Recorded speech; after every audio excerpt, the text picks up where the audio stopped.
Coming to you live from downtown Detroit, this is Benzinga's PreMarket Prep with your host, Joel Chahine.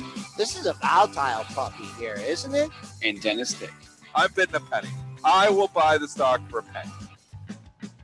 With everything you need to start your trading day.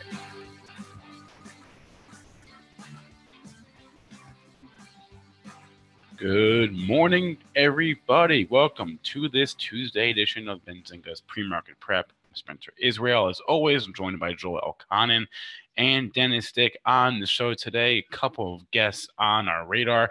Anne-Marie Baiynd will join us. She is an author and financial analyst at 8:15, and then at 8:35, we're joined by our options guru, Nick Chahine of Create Income with Options Spread. Before we get to those guests, we got to talk about Bob Evans has some news this morning. We're going to talk about trading after hours, liquidity, and why you need to be mindful of the lack of liquidity when you are doing that. And I feel like we have a Dennis rant coming, but I'll wait for that. Joel, what's doing in the markets? Real tight range in the S&P 500 futures, only a 4.5 point range. That was after about an 8 point range yesterday. I'm just going to give you one number today, folks, and that's a number on the upside. All-time high in the index, 25.06 is basis the December contract. Current high, 25.050 and trading 3 ticks away from that. So they're shaking here. Let's see if we get another breakout to the upside. Crude, been volatile lately, but we can talk about the $50 level in crude.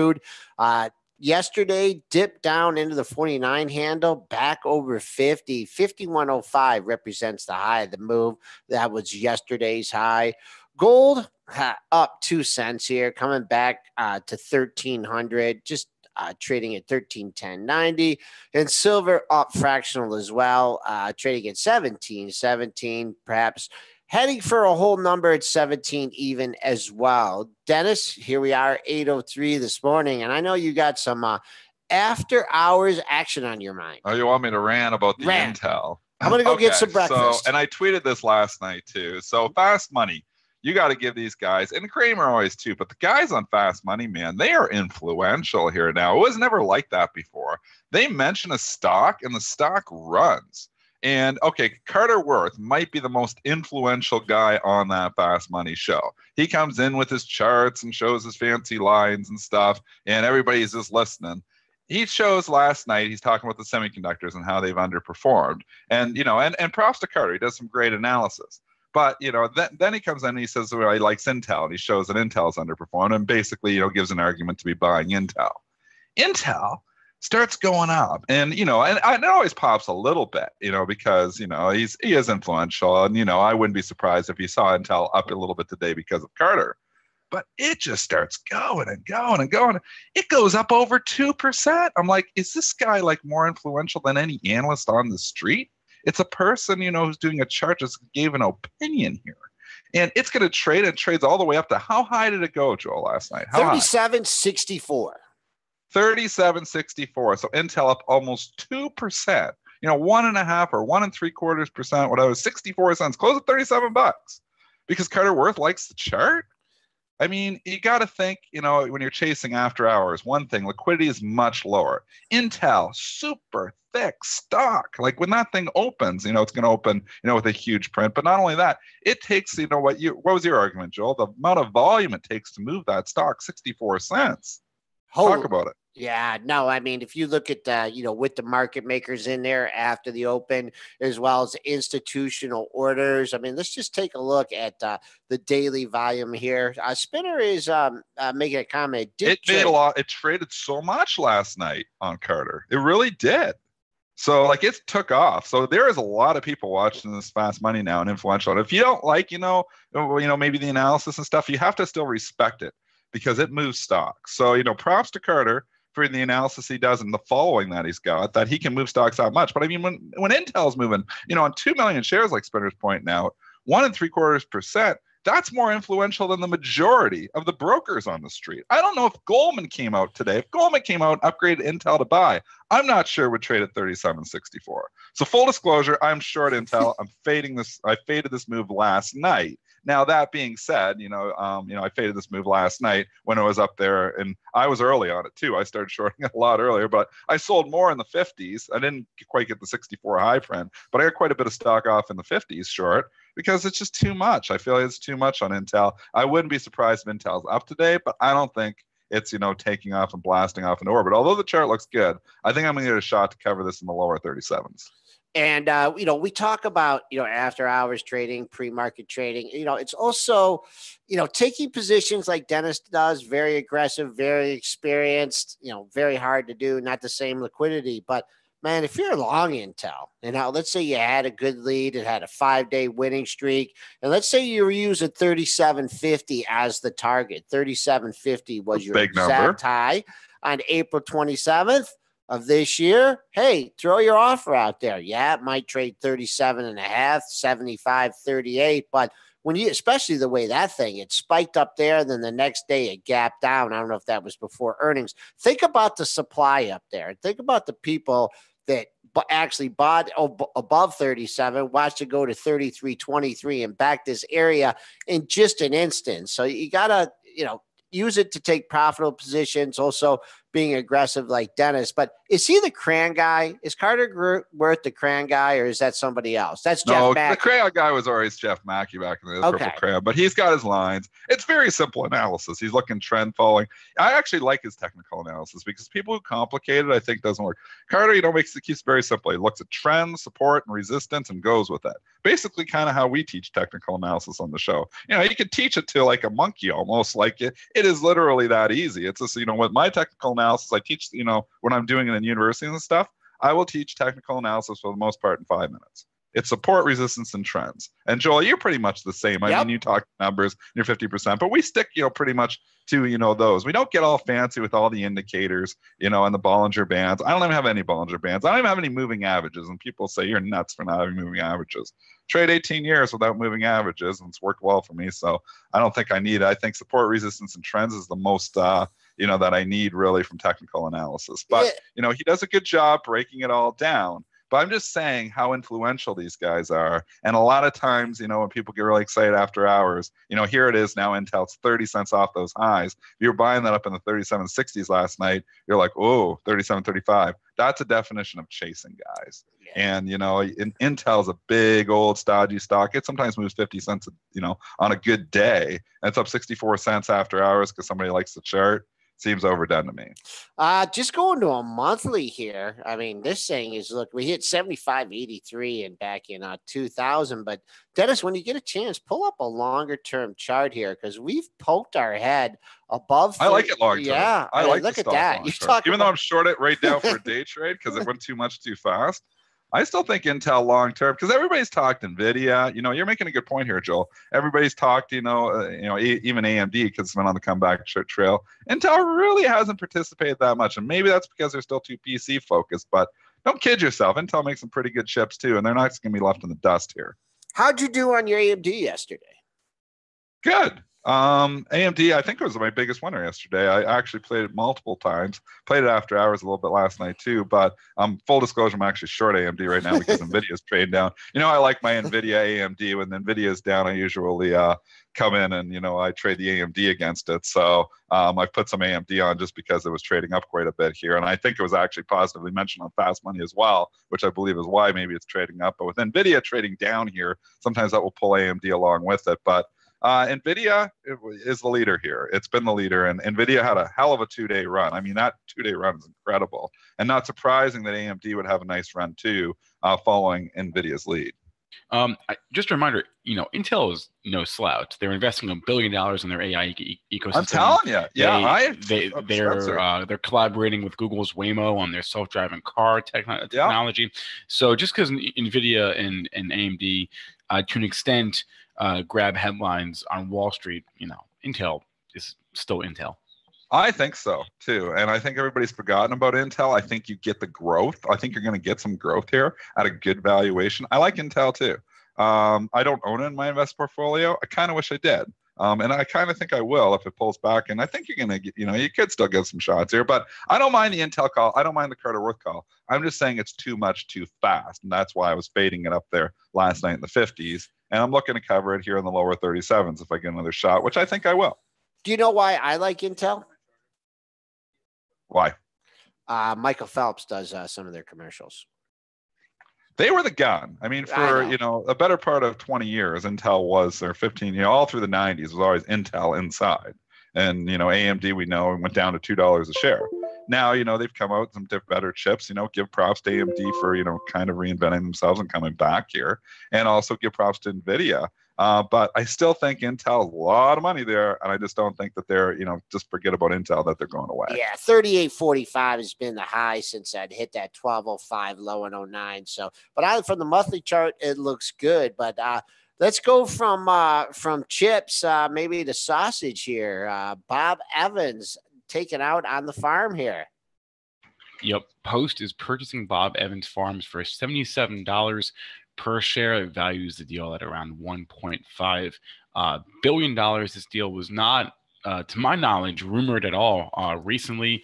And just a reminder that Bob Evans did sell their restaurant unit back in January. I didn't see a rumor for this either, but like you were pointing out, Joel, it looks like somebody got the memo because Bob Evans has been going up for 5 straight days. Yeah, nice. We didn't get the memo. Somebody did. No, I don't know. We must have been, maybe I better check my junk mail. But 66, that's where you were just only 5 sessions ago. Not much premium in this one.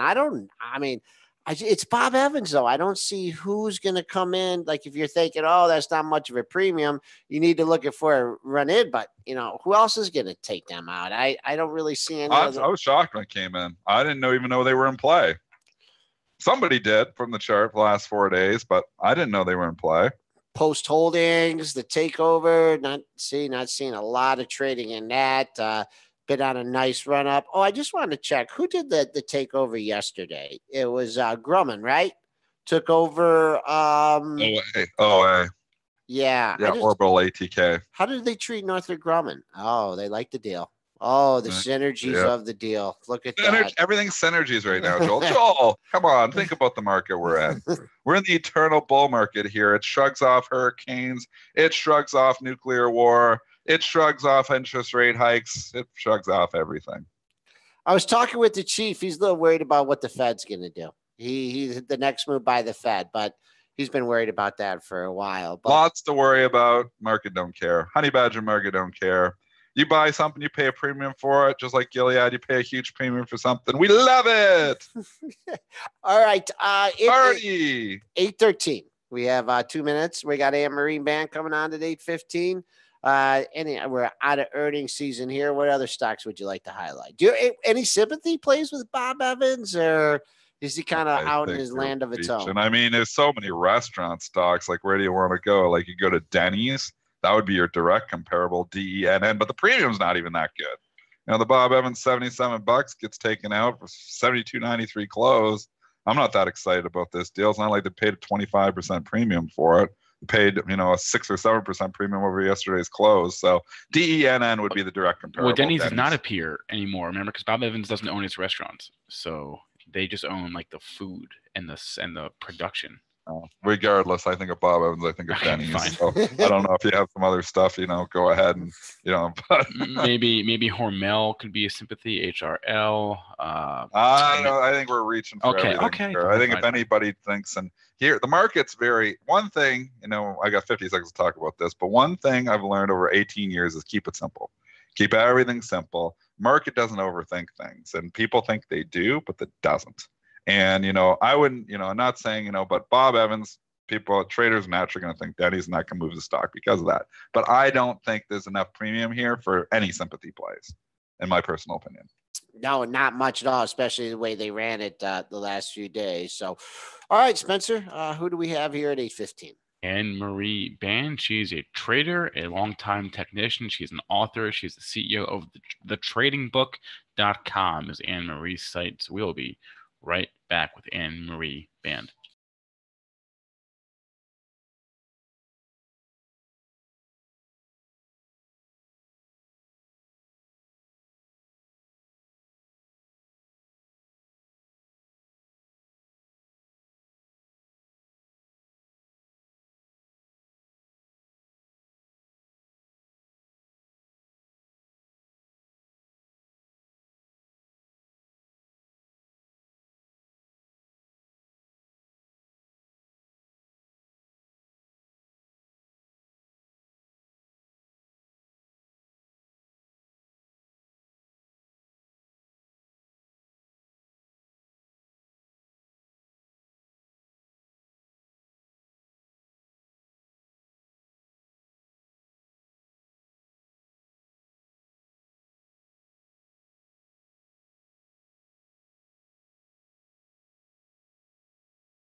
Welcome back, traders and investors, to Benzinga's Pre-Market Prep. I'm your co-host, Joel L. Conan, along with Dennis Dick and Spencer Israel here working the boards along with the Benzinga news crew. And we have Anne-Marie Baiynd. She's a trader and author. Anne-Marie, how you doing today? I'm doing well. Enjoying the change of weather on approach. Okay, don't give up on summer yet, okay? You're still in Michigan. I know it's going to be 85 tomorrow. I know. Don't put those shorts away. Anne-Marie, first question. Okay, this is a little bit off the market, but I know you work with Fari, and we were, believe it or not, we were supposed to have him on the show last Monday, and as it turns out, he had a little stuff to deal with that. Now, we've been in communication with him and stuff. We haven't got him back on the show, but could you just give us a Fari update? Fari is doing better. He got power back and into his house maybe early yesterday, just trying to gain his footing around everything. I have a lot of relatives down there too, and it's still hard to find food. They have a boiled water for consumption event. And so although it was not nearly as bad as it could have been, the area is still extremely effective. But like the trooper he is and master and commander of his state. What does he call you? What does he have a nickname for you? I am actually Lieutenant Commander. Oh, Lieutenant Commander Anne-Marie Baiynd here live on Benzinga's Pre-Market Prep Show. Anne-Marie, have you been down to his Naples headquarters there? Cape Naples? To his lair. I'm in Naples all the time because I have relatives there. So, okay. Yeah. Naples is a lot of futures traders down there right now. It's a nice straight shot off 75 South from Chicago. So your relatives all okay through this storm? Did they evacuate or did they tough it out like Fari? Yeah, they were actually with us here. Okay, so they didn't go for it like Fari. Yeah. I talked to Fari on the Saturday, the day before the hurricane. He called me and said, "Oh, I can't be on the show." And I'm like, "Well, it's understandable if you're going to tough it out with the hurricane." Likely, he's like, "Probably not going to have power." I was like, "Well, aren't you getting evacuated?" He's like, Too late. He says, "Too late to go now. We tough it out. We'll be okay." He says, "We got Cuban cigars. We got single malts. We'll be fine." That's what he said. He was like, I know. And I'm like, well, hopefully you'll be okay. And then I got an email from him like 2 hours later. He sent a bulk email out there and it said, "If something happens to me and my Captain Tico, just want to wish you and your family the best. And it was a pleasure working with you." So he sent like a goodbye email just in case. Did he have any last second trades or anything? Any trade recommendations or? Well, a couple of things that I think we really ought to look at in terms of broad spaces. You notice the YM just keeps running, right? It's at a clip that looks much more upward than the other indices. And to me, I think traders are sort of chasing returns in that space because we're sort of choppy in the SPX and a little bit choppy in the NDX and the NQ and so on and so forth. But that YM just keeps up at a clip, and now it is very, very expanded. And so I'm looking for a reversion to the mean space. So those of us that play ETFs, we want to look at the diamonds. We want to see what might happen in that space today, and then start looking at those components. See if they start losing super tight moving averages, like a 5 on the daily, and watch it. And if it recaptures like they've been, then fine. But if it doesn't, it's a heads up that we need to think about things just taking a breather, because legitimately over the last little bit, particularly in the YM, we've just been rewarded buying the high, and that's fairly unusual in our space. Amber, is it concerning for you that some of the leaders here, the leaders for the last couple of years, are lagging right now? We had Amazon quietly down $10 yesterday. Apple has not really got it together since their event there. We saw, Google and Facebook both down yesterday again. I mean, the market was up and everybody's talking about new all-time highs, but I was looking, when you look under and you look at, the components there, you start seeing some of the former leaders really lagging here right now. Is that concerning to you at all? Absolutely. It looks like sector rotation, right? It is, yeah. And so in that sector rotation space, my thought is, well, what are we actually rotating to? And it's a bit hard to say. If you look at a heat map that's weekly or something, you can see little shifts and a boost a little bit in the flight to safety, and how the IWM looks in terms of that general space is that it's sort of struggling with everybody else, but it doesn't really look like they are getting out, but they certainly aren't climbing in. And so there's this plateau space. And when we look at these leaders start to lag, we either think, okay, people are simply not adding to their positions, or they're trying to take a little off every time we see a nice new pickup in the space. And so, it could be, all right, let's watch to see what takes leadership at the time. But for me, getting ahead of any kind of shorting action is like standing in front of an oncoming train. It's just not good right now because everything shows momentum. But each day we look at things and go, all right, let's see how much this rotates. Let's see what we need to look at here. And that is essentially what I do every single day for the last couple of weeks. The pullback, we're seeing buyers come in all the time, even if they're sharp. And so we just have to follow that trend and be careful, except in the YM, to not buy those tops, but to let it drift. And that takes patience. And you know how we traders are with patience. We just have tons of it. Oh yeah. I want to bring up a longer term chart of crude oil here. And yet you mentioned something. Yeah. You mentioned sector rotation, money. Let's say money comes out of FANG and maybe it goes into oil, and that once was a huge component of component of the S&P. And I'm looking at this chart. I got the monthly chart up here, and it's all funky because of the rolling contract. You have an all-time high there, 147.27, and then you have the prints under 30. But man, oh man, is this? I mean, even over the last 3 or 4 months, you really been bunching up here. What, am I a fool to be getting a super bullish oil here over $50, big psychological level?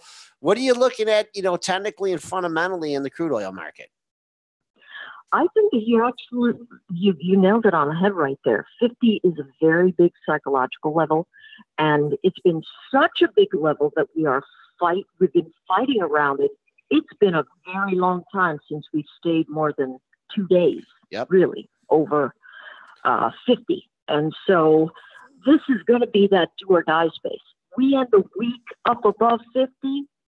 It's going to be another recovery space that'll punch us right back into 54, 54.60, something like that. That's going to be the next space of congestion, because we probably spent about 12 to 15 weeks around 54.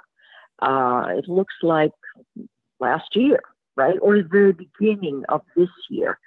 So that's going to be that next step. I see rotation moving up into that space. So I do agree that there is very likely some price action moving in that space for me, because I see 50 being so big. I watch traders shove it below 50. And I think a lot of times, particularly inexperienced traders, they watch it lose a level and then they go, oh, that must be a short, when indeed they're just sort of trying to find that bottom. So I'm looking for any deep dips to pick up positions here in CL, particularly for this contract, because I think they are going to shove us up into 51, 52, 53, 54.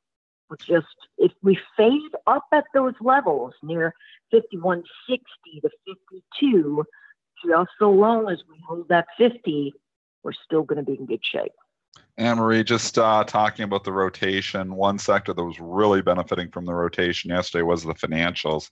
They all blasted off. You had Citigroup actually making new highs and breaking out through that $70 resistance area. JP Morgan moving up yesterday. Morgan Stanley moving up yesterday. Goldman Sachs moving up yesterday. Bank of America was up, and it's starting to get close to that $25 area again. Just quietly, these things have been on a 5-6 day run here. The banks are back. Yeah. It sure does look like it. And again, it's a space for, expect rates to move again. And they've been beaten down for quite a few years. And so I think that's really another one of the spaces that they're potentially moving into. And of course, because they're weighted so heavily, they are going to keep that market afloat, most definitely. Anne-Marie, before I let you go, consolidating ranges here. I mean, we are just getting tighter and tighter and tighter up here. I just want to get, your take on how that is, for the bull market. For me, low volatility is just going to keep grinding higher and higher. What's your take on the ever, decreasing ranges in the S&P 500 futures? Well, interestingly, just exactly what we were talking about in terms of the rotations into these spaces that do grind, right? We're seeing the spikes in financials, we're seeing the spike in industrials, we're seeing the spike in oil and gas. All of those things just keeping us, but again, people aren't super bullish about taking these breakouts and running them. I feel traders a little cautious. And again, we started September with this. How many articles did you see talking about seasonality being negative? Just all over the place. And so as we go into the FOMC, I think everybody's sort of quieting down, and we continue to quiet down because we don't know what's going to happen with Yellen. We don't know what's going to happen with the rates overall. We've got these ideas, but I think that this tightening band of motion is really giving us a heads up that we're in a wait state, and it's probably best not to go full bore in either direction because, a lot of times up here, it's a crapshoot, right? It could be one piece of information that is just viewed negatively by some groups with a lot of big weight, and then, the cascade begins. And we've got negative divergence. And so as it squeezes, to me, it says, what are the big guys doing? They're being less active, so I'm going to be less active. Anne-Marie Baiynd, trader, market technician, author of the book, thetradingbook.com. Anne-Marie, don't put those shorts away yet. We still got some nice weather here coming in Detroit, okay? Thank you so much for having me on, fellas. I hope you have a great day today. We're going to get you back on again soon, and we're going to get you down here at the world headquarters of Benzinga as well. Absolutely. Thank you so much. Thank you, Anne-Marie. Yeah. S&P is just hanging out here, Dennis. Up 2 points. Sleepy. 25. I hear boom, 8:30. And any imbalances. You're right on those imbalances there. Yeah, there's a few here. Nothing super. The banks, again, 73,000 to buy in Citigroup, 78,000 to buy in Bank of America. JP Morgan, 34,000 to sell, a little bit the opposite direction there, but it's early here yet. These are all very preliminary numbers because they just came out. Alibaba, 48,000 to buy. Seems like there's a buy and balance in Alibaba every single day. Baba, again, yesterday, actually piercing. And did it make a new all-time high? Yes, it did. Baba, you know what also made a new all-time high yesterday? What? Your favorite stock, Tesla. Did it? Did Tesla make a new all-time high? Yes, it did. Wowzers. It did too. Man, why don't we listen Tesla to all the way back? I guess I should have held that when I bought that down there. Yeah. Oh man. And then when Gene Munster was in the office, and I'm like trying to get him to convince me about Tesla, and boy, where was that? That was back in what was that? The beginning of August, and that thing has had a nice run at a 389.61. 400 magnet for this one, Dennis. The next hold number. I mean, what's gonna keep it from going there?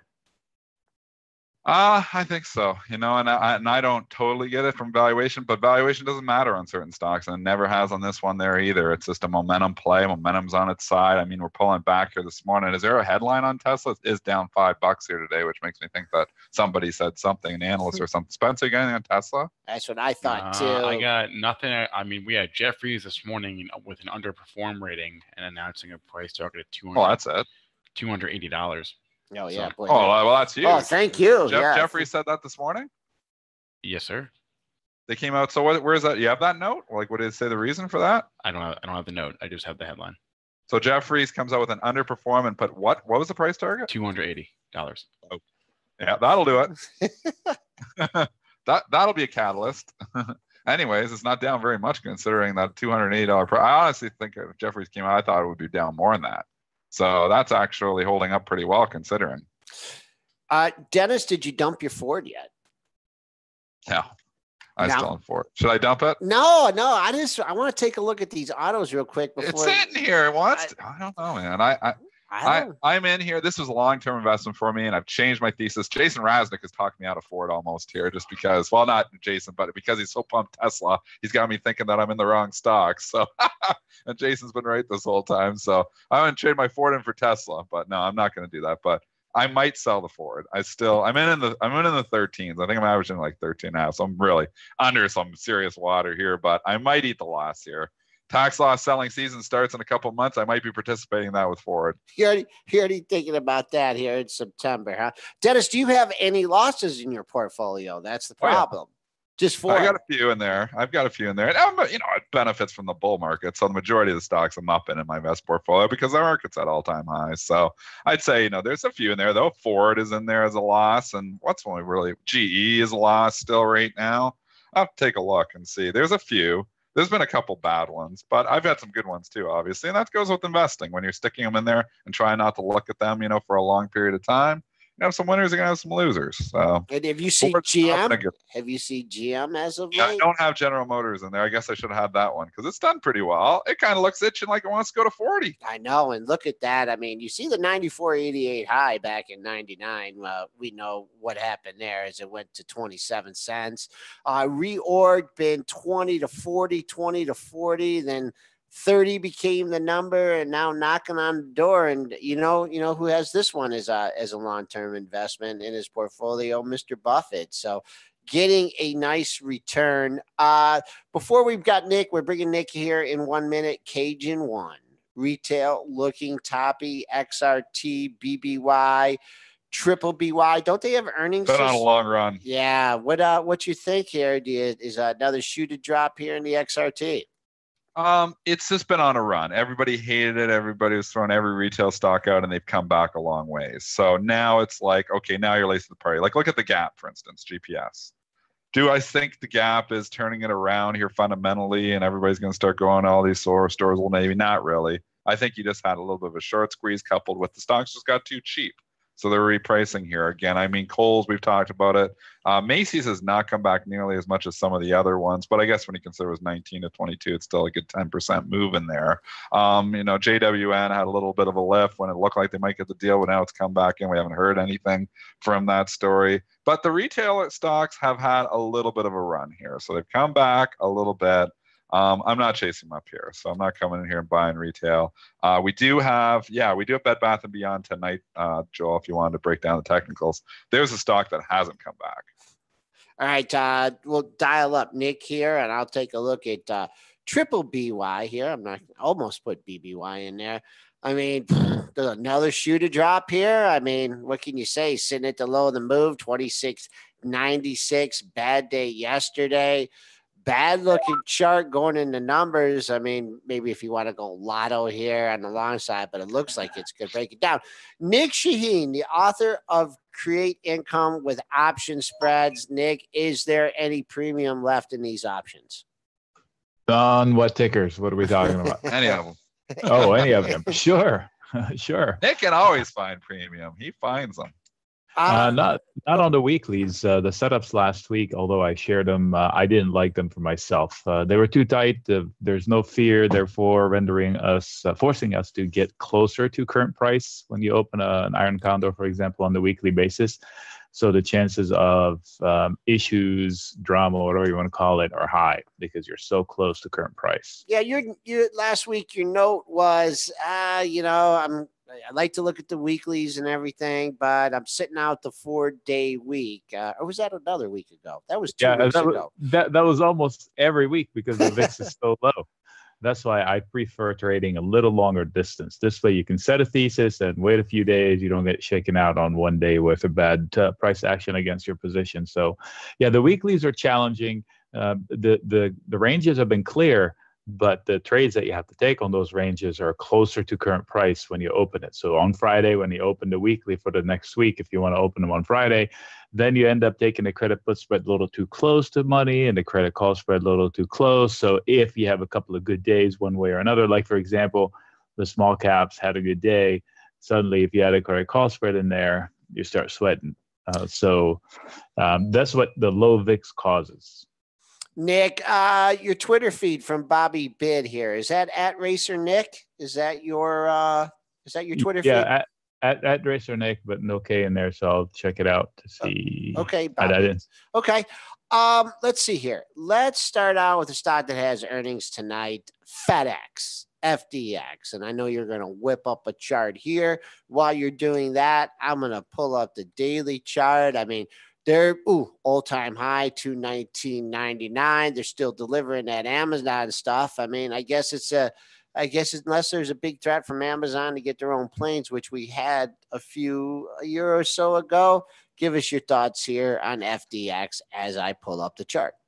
FDX is got technical upside potential, but the fact that there is an earnings makes it a binary event. So it'll happen or it won't happen. It's very coin flippy. But in thesis, if all of our shopping is done online and oil is now repriced around 50 for a good long time, then they should do well in the long run. So because they and UPS deliver all these online orders, correct? Amazon as a competitor, maybe, but it seems to me that taking on a fleet of airplanes is a daunting task even for Amazon, and I don't know why they would want to do that, but maybe just for themselves. I'm not sure. So I don't know if I fear the Amazon threat yet. The headline is always there. We've seen what happens to the likes of Kroger or AutoZone, which I believe also reports this week. I don't know if they did overnight or not yet. But yeah, the Amazon threat is there, but I'll probably trade FDX on its own merit, not on the fear of Amazon headline coming. Nick, what about the fear of hurricanes? Because we got a big one coming here again. Don't know if it's going to hit the U.S. It's projected to go, looks like, through the islands again, though. But we have another Category 5 here with Maria. And this is just, the season, or seems like the hurricane season here. I started noticing the reinsurers getting hit yesterday. Some of the insurance companies starting to take it a little bit, like AHL, RE, RNR, all of those stocks, which had a nice lift. They had a pretty decent lift there right after, the Irma didn't do as much damage as they thought it might. Those stocks are starting to really leak here again. And I actually had my Aspen Insurance holdings in my investment portfolio. I sold it on the pop for the simple reason is that I don't know if these hurricanes are done. And now we get another one here a week and a half later. Do you think there's a potential for another hurricane trade where you see stocks like Home Depot and, Lowe's start going up and, these insurance companies start going down? Yeah, I thought that the way the markets traded the insurers, I'll use ALL, I just posted as an example. I think we cleared them out of the woods too early. We don't know, since it was a record-breaking hurricane, we don't know the extent of their pocketbooks. And if the second one really wasn't a car event or a water event, then they're on the hook, the way I understand it. I'm not an expert in insurance. So somewhere in the middle lies the truth. So if we take Allstate, for example, maybe 86 was overdone on the whoosh down, but 93, 94 is also overdone, in my opinion, not knowing what's coming. So I would not be buying calls in these guys yet. Personally, I could probably brave selling puts if I know their fundamentals well, but I'll have to hide behind a worst case scenario that just recently happened. So it'll put me into like a December or January trade below 85 if I can get any premium there. Jumping over here just to a few other stocks that are on my list. One more hurricane stock before it. This GNRC, I want to get your technical thoughts on this. This thing has been on a tear. Whoa. And one thing, is, it typically, and I've traded GNRC around the hurricane events for a lot of years. Usually you have a hurricane, GNRC pops up before the hurricane. It's not as bad as, you think it's going to be. And then it comes right back down. This is not. This is relentlessly still going up here. And if you think this is a hurricane indicator here, they're saying there's more hurricanes coming.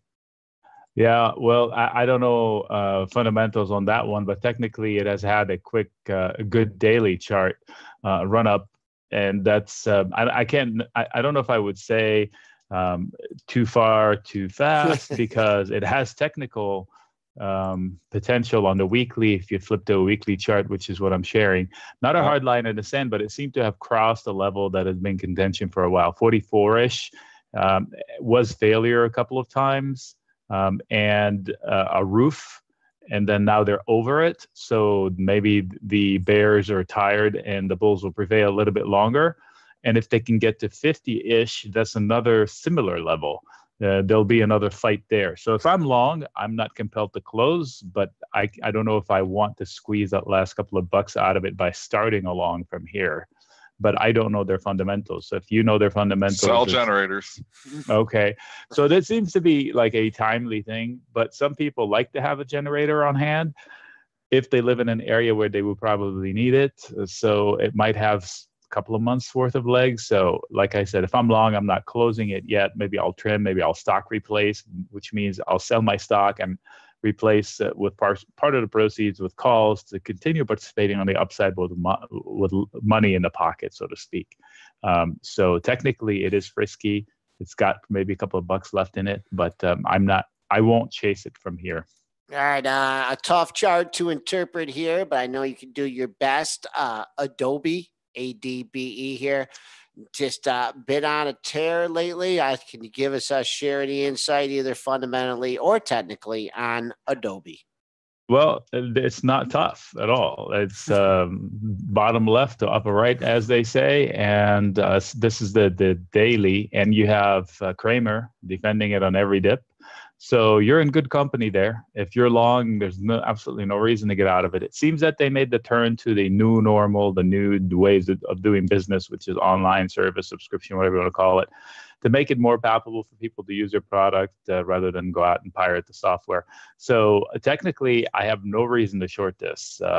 Fundamentally, I haven't checked on their PE or anything like that, but they seem to be doing the right stuff. The PE is 50-something, not cheap, but then you have to see its relative performance to other stocks in that. And it's kind of hard to pick which one is it's in the category. I almost would put it in the Microsoft area because of how they're making the turn from the old name, old style of tech to new version of tech that we seem to be migrating to. So I have no reason to short. If I'm long it, I love it. Earnings tonight. Yeah, earnings is always, the short-term reaction to earnings is always a coin flip. It's all about expectations. We've seen it several times. People deliver great numbers, but for some reason, the street is looking for one particular aspect, word or two, this or that, and then boom, they give you a haircut. Like Oracle, their numbers weren't that bad, but everybody was expecting so much more on the cloud or whatever, and boom, they get a haircut. So the short-term reaction to earnings, you hope they dip it, then you again initiate a long. That's a major support level. That's coming into nice. $48. Good call. On the downside, 152 was a level of contention not too long ago. They had higher lows. They knocked on that 152 level, and then they burst right through it. And they're doing the same thing to 155, 156. So are they going to get the 160 or not? I haven't checked the open interest, but I will see. And if there's an opportunity, I'll email you. Dennis was, I think, referring to the $48 level in Oracle here. Boy, keep an eye on that one, Dennis. I wish I wouldn't have put this out in front of me, Dennis. Now I'm looking. Well, what do you Oracle think? had a big tell. Oracle in the options market, I tweeted, I shared a level, and it came exactly to it in the aftermarket, and then the next day. So the open interest was heavy, telling us it's going to go down. Yeah, I think I was out last week when that came out. All right, well, let's give you a chart that's not so easy to interpret, Nick. AMC, and is anybody going to the movies anymore here? This got crushed to 12, not trying to come back here. I mean, this is a tough looking chart here, but you being the expert, technically, fundamentally speaking, AMC Entertainment Holdings, Inc.com. What's your thoughts? Well, AMC, the good news about it is that it's trying to make a bottom. The bad news about it, the chart looks terrible from when it came out. So, picking a bottom, I would only pick a bottom in this one if I knew what their fundamentals. They seem to try to be closing an open massive gap from 20. So they're like 1/3 of it through and on decent volume. So it's encouraging. So if you're stuck in the stock, you're hoping. I don't know if it's too late to sell now. I really don't know about that. But I don't like to chase stocks that have been hit this hard. I mean, this is a fundamental move. First of all, it was a drag down for months, and then boom, one day they decided to even hate it a lot more. And now suddenly they're going to love it again. So even if it gets to 20 or 1990, that's the level from which they fell apart. So that's going to be a pain level. So if somebody got in anywhere around there, they're going to get out and say, "Get me out, thanks. I'm out close to even." So be careful if long, and just pick your battles with this one. Not my type of stock to get into. Seasonality, Nick. Last question of the day from Spinner. Nick, second half of September tends to be the worst 2 weeks of the year. Any thoughts? I mean, does that mean we just won't go up as much in the last 2 weeks of September? Is that what it means? So two things about that. Number one is seasonality. I mean, if this was a normal time we're in, I would say, sure, let's look at seasonality. But since absolutely nothing is normal about what we're going through these days on any level, I don't know if I put so much into seasonality. First of all, if you look at the chart, this is ES. Anything bearish about that price action? Nothing obvious from the stock charts. The open interest, on the other hand, are expecting lower prices, meaning the path lower for the next few days even seems to be easier on paper than up, yet we keep defying gravity. That was the same case last week, yet we defied gravity. So I wouldn't put much stock into normal things that happen on normal days or normal years, because this is far from normal. We have too many central banks intervening on too many levels that nothing is normal. We've been on the line with Nick Chahine. He's the author of Create Income with Option Spreads. He comes on our show every Tuesday at the same time, 8:35 Eastern, 5:35 Pacific. Nick, we always appreciate it. Great input, and we will speak to you again next week. Looking forward to you guys. Have a great day. All right, S&P futures just kind of hanging out here. Very little activity, but David B is bringing up an interesting stock, and one I probably couldn't have called any worse. Rite Aid here, and the stock, the merger went down. I kind of thought that something was going to be salvaged on that one. Is there still something salvaged? I mean, there's headlines all over. This is all headlines. Yeah, is it? Okay, I don't know. What's the headline? Is there a headline again here today? It's down 10 cents. Okay. Walgreens Boots gets regulatory clearance to purchase 1,932 Rite Aid stores and related assets. I mean, that's been kind of like old. So they're buying the stores, just the stores. Are they not? They're not buying the whole company now. Is that it? Because there's a ton of debt there. So they're buying about 1,900 stores for about $4.3 billion in cash. Originally, they're buying 2,100 stores for $5.17 billion in cash. So they're just buying fewer stores. Yeah, and if you go and look at your market cap and say, well, they're getting $4 billion here. It's only a market cap of $2.88 billion. Something's wrong. Well, no, there's a ton of debt there. So, they're going to get some debt there to pay off some, but Is that going to get Rite Aid out from, is a $4 billion enough to get them out? I'm not sure how much debt is there. I have to go check a balance sheet, but if there's more than $4 billion in debt, that's an issue. I'm not sure. There's a ton of debt there, though. I know that. So this is just all off headlines, obviously trades off of that, but the debt is still concerning. Not sure if it's enough to pay it all off. No, not at all. 221, that was the low of the move, a little run up anticipation of this, and now you're selling off. So, 221, I'm not sure what other news can come on to save this company back down at 260, giving back a lot of the gains from the last 2 days. But let's just take a look. We haven't taken a look or talked about CVS in a while or Walgreens Boots Alliance. I don't get it. I don't get why these stocks get the pass. Like, I think Amazon's going to be coming for them too. If we are concerned that our grocery stores like Kroger are going to get Amazon because of the Whole Foods, what's stopping them from selling drugs? And doing it even online. I don't totally get it. So I think CVS and WBA could potentially get Amazon here yet. So I don't want these stocks in my portfolio just for that reason. Not saying it's going to happen or, immediately here, but I think Amazon's coming after everybody. CVS, Walgreens, I think that's a target. Yeah. 80. Not a target to acquire them either, a target to basically, compete with them. 84. I don't think those are Amazon proof. That's what I'm saying. Either do I. They've had a nice rebound.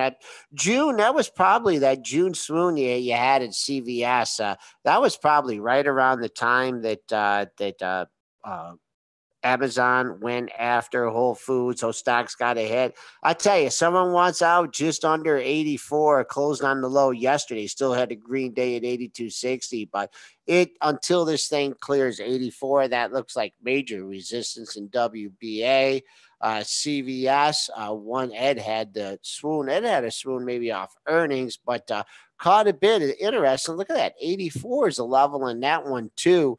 You had a high, the yearly highs just after 84. And look at all those green candles here. 1, 2, 3, 4, 5, 6, 7, 8, 9 out of 10. A flat day. Boy, you've been up there 12 out of 14 times. 84 is a resistance there. Traded down 82.60 yesterday. 7 minutes left here. Dennis. I got a symbol. One of my Twitter followers, Tom McElroy, is asking me about SWN. He wants us to break down this on a technical analysis. Thoughts about going long, he says. Torn on energy stocks. They've been such dogs. You look at long term, this thing is, the definition of a dog, but they're showing some short term life. So, I wouldn't want to be long this thing, give it some room. If you are going to do a long, we're just setting up a trade for you. 569 low from 2 days ago. I don't want to be long it if it goes below that. If you think it's going to have a potential for a 2-day move, which it could, and you're buying it here this morning at 605 or 606, and energy's up a little bit, oil's up a little bit. You got room to 650, but these energy stocks are tough. What kind of yield? Is there any kind of yield here on this thing? I'm looking at. That's the question. Yeah, I'm looking here. Right now, let me go grab it. Yeah. As we're looking at it, I have to agree with you there. No, there's no dividend. No dividend, huh? I don't think so. Maybe they cut. I'm not sure. I don't think there's a dividend on now. I have nothing. Technically, it looks a little frisky here, right? $5. Took a while, took couple months, or actually a month and a half to get to that $5 handle. Now you're trying to get over $6, and look at the highs for the last 3 days, right? That $6 area, 605, 608, 609. Gets up above and holds 6. I think that you could technically, looking at it, just longer term, this chart just hasn't been your friend. The longer term trend of this is ugly, coming down from 47.50. So I would look to see, I don't know if they're oil. I'm not sure where they're concentrated. If this is a play on oil and you finally get that sustained breakout over $50 in crude, maybe there's something to look at here. But if I was looking in the energy sector, trying to add someone to my portfolio, I maybe would look for something with a little bit of yield, a little downside protection. But as far as that one, the chart looks a little bit sleepy. A breakout above $6 looks okay. Do we have any more? You said there were some interesting ratings. Anything else? Yeah, we never gave any of them, actually. No? Spencer Yeah, we haven't won any ratings. Okay, Spencer, 3 minutes ratings. Yeah, there are some interesting ones today. Let me pull up my my pro feed here for a minute. There we go. So Benzinga Pro is where I'm going to get my ratings. It's what I use every day. Here is what we got going on as far as ratings land. Upgrades. So we already mentioned the Tesla downgrade today. Upgrades today to Gap. Was Tesla a downgrade or it was just a price target? Tesla was a yes, correct price target change. So upgrades. Initiate and perform. Okay. Yes, upgrades. We got Gap upgraded at Credit Suisse to from underperform to neutral. We have Michael Kors upgraded at Oppenheimer. We have McKesson upgraded at Baird, and NetApp NTAP upgraded at UBS.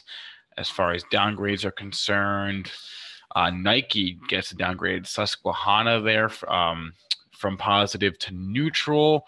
We've got going through Under Armour, downgrade at Wells Fargo. Market performed to underperform. Time Warner downgraded at Credit Suisse.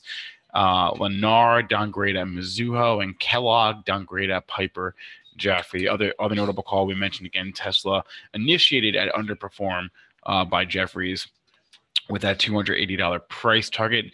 No real other notable initiations that I'm seeing. Looking through the list real quickly. Let's talk this Gap, Dennis. Is this thing bid up here, 28.50, or what's going on? No, this is late to the party. So, from summary of all of these ratings changes just gave me here, Spencer. This is called ACP, Analyst Chase Price. Almost all of these, are just them chasing price. The Gap, that's an upgrade to neutral because they were dead wrong, so they're getting it up obviously to to get themselves a little more respectable here because they were out to lunch. Kors is the same thing. They were probably out to lunch. I feel like that's chasing price. The Nike, okay, well, maybe that's a call because it's going to move down here. Under Armour, that one's chasing price for sure, too. Is that to neutral, too, UA? Or is that to underweight? What is that? The UA rating was to underperform. All right, so they're going to underperform. Will they put a price target on it? Not that I'm seeing right now. I'm sure they have one, but I don't see it. They're probably okay. So, anyways, these all are late to the party. Really, I don't see anything really jumping out at me like, whoa, this is out of the blue here. So, I don't know. What are your thoughts, Joe? This GPS. I mean, this one, I think out of all of them, I mean, it's trading up here. 60 cents and 7,000 shares, 2%. I mean, can it fill the gap here to $30? Yeah, maybe here, but I don't know. Just a little bit. A lot of people sitting on profits here from when it was at $22 in August. So keeping an eye on that pre-market high. We'll take a look at that. The pre-market high is 28.5, and it's just kind of flatlining there. We haven't been up in this area in quite some time. So keep an eye on that opening print. If it can hold and keep rallying, good luck. Maybe we'll fill that gap up to 30. But this one, got room to 30, but we're 28.5, and it's got air down to 24. Risk return, I don't think sets up on long on this anymore. No. So I'm a favorite. Up 30. Look at 30, 31. I think it could go there. So, short term here, the momentum's with you. There could be another $1.50 in here, but I come in here and risking $4 or $5 for the last $1.50 because the gap is prone to. Do they still give they stopped giving the same store sales monthly sales, didn't they? Yes, Spencer. Yes. They were the last ones that still did it. And I'd always be like out of the blue, it'd be like, oh, Gap's down again because they had monthly sales, but we haven't seen it for a while. So I guess they stopped doing that because they realized every time they did it, they hit the stock on it. The monthly sales were always bad, but Spinner's saying, they had actually pretty decent numbers last time, lower expectations too as well. I don't know. This store is basically Old Navy here now, and those things are. I don't. Athleta. Lisa buys a lot of Athleta leisure stuff, and I think that's part of the gap too. But let's wrap up one of the quietest pre-market prep shows in quite some time here. This is a 1-minute chart for the hour that we've been on.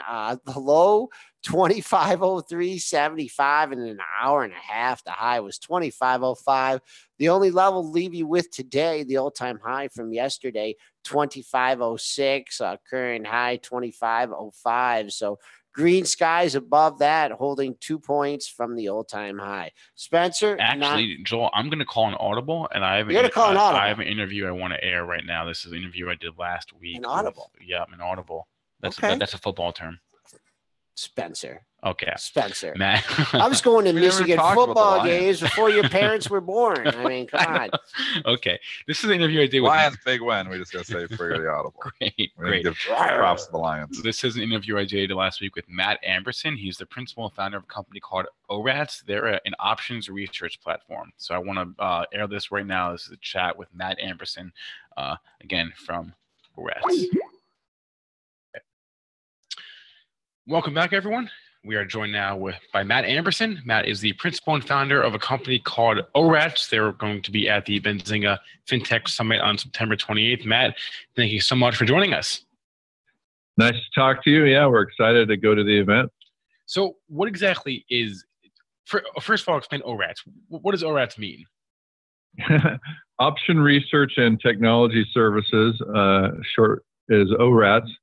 And we're basically, as the name implies, provide option research, now mostly back testing and implementation tools and research for option traders, mostly now pensions and institutions and wealth managers. You know, that's where we're seeing a lot of the growth. It used to be more of the trading firms, but now, like I said, we're getting more into what I like to call as options as a second language people. Those that might have a penchant for picking stocks long or short and using options to overlay. So that's basically a explanation of my company in a nutshell. So you're at this point providing your customers are mostly on the institutional side, but what exactly are you providing for them? Like, what kind of research? So we'll provide volatility research. So basically, the options markets are millions of options changing prices, and we try to make sense of it and tell people what's going on. I mean, it's an important part of the economy to know how to value risk, and we try to say how much risk is in a company by talking about their volatility. There are interesting relationships between the options. So there might be, again, the way options work is there are many different expirations. It's almost can be thought of as an insurance contract where you're insuring and your deductibles are changing and how long you're going to own the option contract is changing. So we try to make sense of it. And we find that there's a lot of hidden information in those relationships. As a matter of fact, there's more liquidity in options than often is in the underlying stock. So those actors in the market that may have some more information on stocks or ETFs often use options to present their opinion of what's going to happen. And we help see what that is and communicate that to our clients. Do you have a background in options trading? Or are you a trader on the side? So my background, I was at Kellogg Graduate School in Chicago and went down to the floor after that of the SIBO and was successful down there and wrote some programs and was able to back traders on the floor. So I backed traders and ran a successful market making operation on the SIBO. And then we brought it upstairs, so to speak, traded from offices. And then we started selling our research. I could provide research to many different clients and provide leverage on my knowledge. And so we ended up, I got married and we ended up not trading as much and then moving more to the research side. And then we started back testing to prove out some of our proprietary calculations, such as forecasts and implied dividends and implied earnings moves and a bunch of other information like that. And now the back testing platform has taken a life of its own. And now it's probably one of our most popular products. You know, people like to test out their trading strategies before they actually implement them. And we help them test out their strategies. And then we've come up with tools, HTML5 web-based tools to make it easy for people to, one, produce strategies, profitable strategies, and two, to implement them. Okay. So then how do you approach, I guess, from an option standpoint, how do you approach the market that we're in right now, right? Obviously, volatility is quite low. We've been in a pretty prolonged bull market now for most of the last decade. So how do you approach that, as an options trader, and how do you approach that for your, for your clients?